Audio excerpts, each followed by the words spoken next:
এটা কিন্তু নকল ফুল নয়, আসল ফুল। শুভ সকাল বন্ধুরা। আমার সকাল কিন্তু প্রতিদিন বাগানেই কাটে। তার সঙ্গে আজকে দেখুন একটা ফুলদানিও তৈরি করে নিয়েছি। ফুলদানির ফুল ছাদে উঠেই কাটাই ছাটাই শুরু করে দিয়েছি। গাছগুলো মনে মনে আমাকে খুব গাল দেয়। সব কাজ সেরে নিজের জন্য একটু চা বসিয়ে নিয়েছি। সকালবেলা যদি চাটা না হয় তাহলে শরীরে এনার্জি আসে না। তাও আবার যদি শীতকাল হয়, এরকম কালারের যদি চা না হয় তাহলে কি আর ভালো লাগে সকালবেলা? দেখো তোমরা, প্রতিদিনের মতন কিন্তু আজকেও আমি চাই ভিজিয়ে ভিজিয়ে বিস্কুট খাচ্ছি। 4-5টা বিস্কুট তো আমার চাই চাই। কিন্তু বাগানের ফুল দিয়ে কত সুন্দর ফুলদানিতে ফুলদানি করা যায়। আপনারা বলতে পারবেন কেমন লাগছে? অবশ্যই আমাকে কমেন্ট বক্সে জানাবেন। যাই হোক, অনেক মশকরা হয়ে গেল, এবার কাজের দিকে যাই। একটু মুসুরির ডাল করবো, তা ডাল শেষ হয়ে গেছে। 100 গ্রাম ডাল আনতে চলে যাচ্ছি দোকানে। কুকুরের বাচ্চাগুলোকে আর দেখতে পাচ্ছি না আমি। 5টা ছিল না, সব মরে গেছে। নতুন পায়ে কেমন দৌড়চ্ছে দেখো। ওই কিলে, আয় আয়, তুই তো হেবি দুষ্টু, ভীষণ দুষ্টু হয়েছে। ডাকলেও আসতে চাইছে না।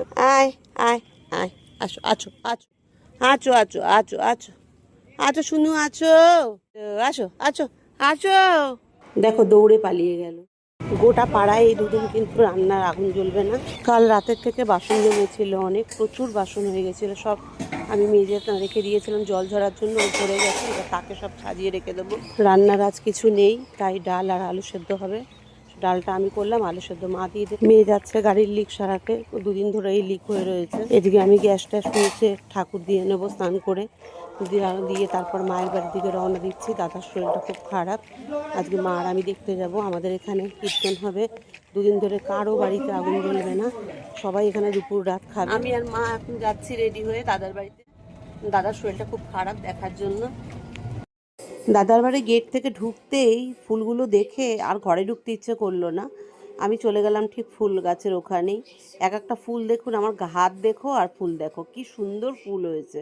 আমার মতন কিন্তু আমার দাদারও ফুল গাছের একটু শখ আছে, শুধু টাইম পায় না বলে খুব বেশি লাগাতে পারে না। বৌদি ফোন করে আগেই বলে রেখেছিল আইভুরুটা করবে বলে। উড়ি হয়ে গেছে, পেকে গেছে। না এটা অনেক দিন ধরে হয়ে রয়েছে রে। 2-3টে হয়েছে। আমার বৌদি কোথাও যায় না আইভুরু করতে আমাকে ছাড়া। চেঞ্জার আমি বলি তো যেটা বলবে সেটাই তো। ফ্রেমটা ভালো, কিন্তু তুই ফ্রেম পড়ো না তো, রাত্রিবেলা তো চেঞ্জার থাকে না, পড়ো না কেন তুমি? আরে দুজনে ঝগড়া করছো কেন গো? দুটো চেঞ্জার হয়। আরে রে কেন চেঞ্জার তো খারাপ না। মেয়ে মানুষের কালো হয়ে যাওয়াটা ভালো লাগে না। কালো চশমা মেয়েরা পরে না।